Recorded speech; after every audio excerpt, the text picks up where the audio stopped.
राजस्थान की सूखी हवाएं जब अरावली की पहाड़ियों से टकराती है तो उनमें एक अजीब सी सनसनाहट सुनाई देती है। अलवर अलवर जिले के सरिस्का क्षेत्र के पास पहाड़ियों के बीच छिपा हुआ है भानगढ़। दिन के उजाले में यह बस एक खंडहर है। टूटी दीवारें, गिरे हुए मंदिर, खाली बाजार। लेकिन जैसे ही सूरज पश्चिम की तरफ झुकने लगता है, माहौल बदल जाता है। किले के मुख्य प्रवेश द्वार के पास एक बोर्ड लगा है, भारतीय पुरातत्व सर्वेक्षण ASI का।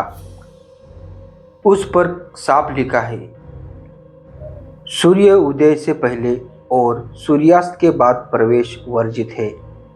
भारत में हजारों ऐतिहासिक स्मारक है, लेकिन ऐसा बोर्ड हर जगह नहीं मिलता। यहीं से शुरू होता है भानगढ़ का सबसे डरावना सच। भानगढ़ किले का निर्माण 16वीं शताब्दी के अंत में हुआ था।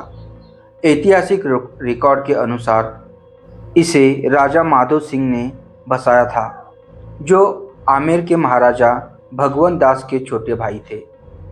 माधो सिंह मुगल दरबार में अकबर के 9 रत्नों में से एक मानसिंह के छोटे भाई थे।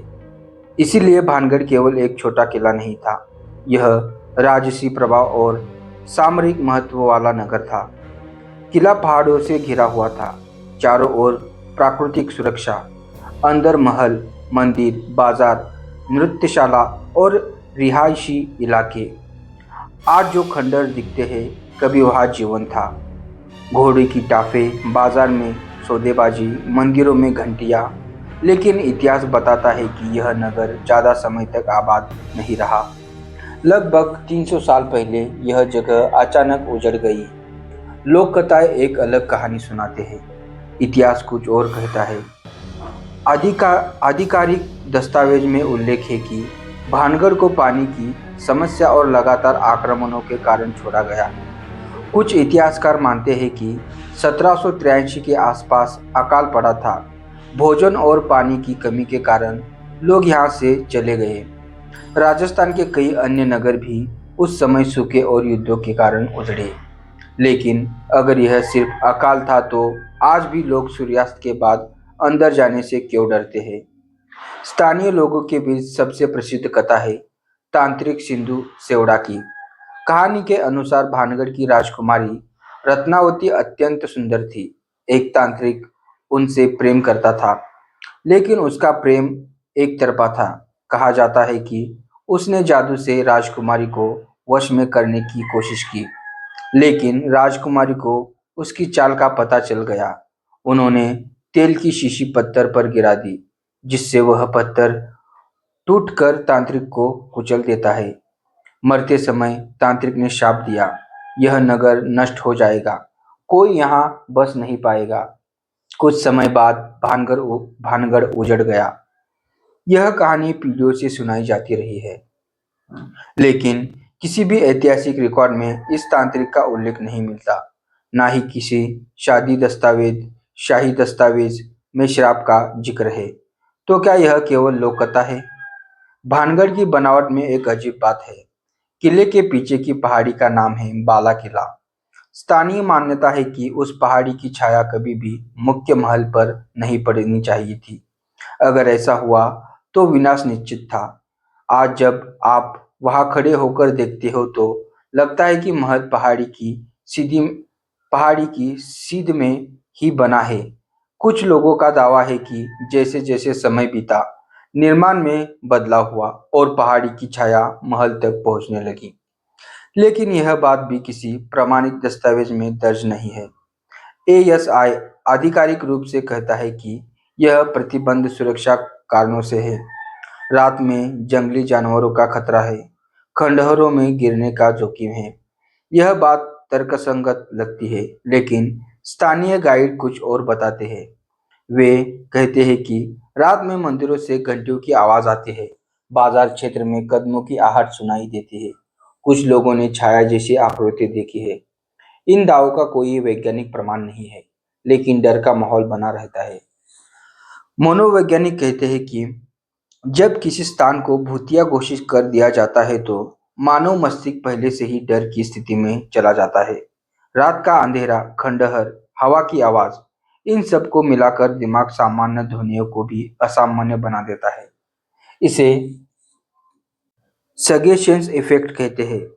लेकिन फिर सवाल वही, भारत के हजारों किले में से सिर्फ भानगढ़ ही इतना बदनाम क्यों? भानगढ़ का इतिहास स्पष्ट है। निर्माण 16वीं शताब्दी, उजड़ना 18वीं शताब्दी के अंत में।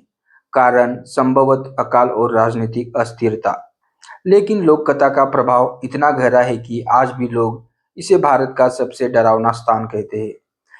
यह डर शायद कि इतिहास से ज्यादा कल्पना का है, लेकिन कल्पना भी कभी-कभी इतनी मजबूत हो जाती है कि वह सच जैसी लगने लगती है। भानगढ़ का सबसे डरावना सच शायद भूत नहीं है, शायद वह है अधूरा इतिहास। एक नगर जो अचानक खाली हो गया, एक किला जो चुप खड़ा है, एक चेतावनी बोर्ड जो सूरज ढलते ही अर्थ बदल देता है। क्या यहाँ सच में कुछ है, या यह सिर्फ मन का खेल है? सूरज अभी पूरी तरह डूबा नहीं था। अरावली की पहाड़ियों पर हल्की सुनहरी रोशनी पड़ रही थी। भानगढ़ का मुख्य द्वार पार करते ही सबसे पहले जो चीज दिखाई देती है वह है पुराना बाजार। दोनों तरफ एक जैसी बनी छोटी छोटी दुकानों की कतार। अब सिर्फ पत्थर की दीवारें बची है, छतें नहीं, दरवाजे नहीं, लेकिन संरचना साफ बताती है यह कभी एक जीवित बाजार था। इतिहासकारों के अनुसार भानगढ़ एक योजनाबद्ध नगर था। मुख्य मार्ग सीधा महल तक जाता है। रास्ते में मंदिर, नर्तकियों की हवेलियां और व्यापारिक दुकानें। यह सामान्य गांव नहीं था, यह एक विकसित शहरी केंद्र था। तो फिर सवाल उठता है, अगर यह नगर धीरे धीरे अकाल के कारण खाली हुआ, तो इतने व्यवस्थित ढंग से क्यों? कई पुरातत्व विशेषज्ञ मानते हैं कि यहाँ धीरे धीरे जनसंख्या घटी, अचानक कोई सामूहिक पलायन नहीं हुआ। लेकिन लोक कथा कहती है एक ही रात में जब सब कुछ खत्म हो गया। सच्चाई शायद इन दोनों के बीच कहीं है। बाजार के आगे बढ़ते ही आता है गोपीनाथ मंदिर। यह भानगढ़ का सबसे सुरक्षित हिस्सा है। मंदिर की दीवारें पर आज भी बारीक नक्काशी देखी जा सकती है। देवी देवताओं की मूर्तियां, स्तंभों पर डिजाइन और गर्भगृह। यहाँ एक अजीब बात नोट की गई है। मंदिर की संरचना अपेक्षाकृत मजबूत है, जबकि आसपास की इमारतें ज्यादा नष्ट हो चुकी है। कुछ लोगों का दावा है कि रात में इस मंदिर के पास अजीब सी ठंडक महसूस होती है। वैज्ञानिक कारण, पत्थर की मोटी दीवारें दिन की गर्मी रोक लेती है और रात में तापमान तेजी से गिरता है। लेकिन जब माहौल पर पहले से डरावना हो, तो सामान्य ठंड भी असामान्य लगने लगती है। भानगढ़ का महल अन्य राजस्थानी किलों की तुलना में छोटा और कम भव्य है। यह 3 मंजिला संरचना थी। आज सिर्फ निचला हिस्सा सुरक्षित है। ऊपरी मंजिल ऊपरी मंजिलें गिर चुकी है। कुछ शोधकर्ताओं का मानना है कि निर्माण पूरी तरह कभी पूरा ही नहीं हुआ था। संभव है कि राजनीतिक कारणों का, संसाधनों की कमी कमी से काम रुक गया। लेकिन स्थानीय कहानी कहती है महल की ऊपरी मंजिल से तांत्रिक की आत्मा दिखाई देती है। कोई प्रमाण नहीं, लेकिन यह कहानी गाइड अक्सर सुनाते हैं। किले के अंदर कई संकरे रास्ते और ढलानें हैं। कुछ जगहों पर नीचे जाने वाली सुरंग जैसी संरचना दिखती है। क्या ये गुप्त सुरंगें थी? इतिहासकारों का कहना है कि अधिकांश रास्ते पानी निकासी और सुरक्षा व्यवस्था का हिस्सा थे। राजस्थान के किलों में भूमिगत मार्ग आम बात थे। लेकिन जब एक स्थान को भूतिया घोषित कर दिया जाए, तो हर सुरंग डरावनी लगने लगती है। एएसआई का प्रतिबिंब, असली कारण, यह सबसे महत्वपूर्ण हिस्सा है। कई लोग मानते हैं कि सरकार को कुछ छिपाना है, इसलिए सूर्यास्त के बाद प्रवेश प्रतिबंधित है। लेकिन आधिकारिक रिकॉर्ड बताते हैं क्षेत्र में तेंदुए और जंगली जानवर है। रात में प्रकाश व्यवस्था नहीं है। संरचना कमजोर है, गिरने का खतरा है। यह नियम 1980 के दशक में लागू किया गया था, यानी यह हाल का प्रशासकीय निर्णय है। कोई प्राचीन श्राप नहीं। लेकिन जब चेतावनी बोर्ड पर सूर्यास्त के बाद प्रवेश वर्जित लिखा हो, तो शब्द खुद ही डर पैदा कर देते हैं।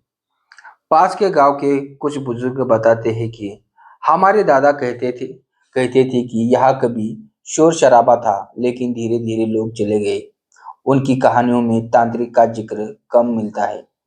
अकाल और आर्थिक गिरावट की बात ज्यादा मिलती है, यानी लोक कथा बाद में लोकप्रिय हुई। भानगढ़ को 2000 के दशक में टीवी चैनलों और यूट्यूब वीडियोस ने भारत का सबसे भूतिया स्थान घोषित कर दिया।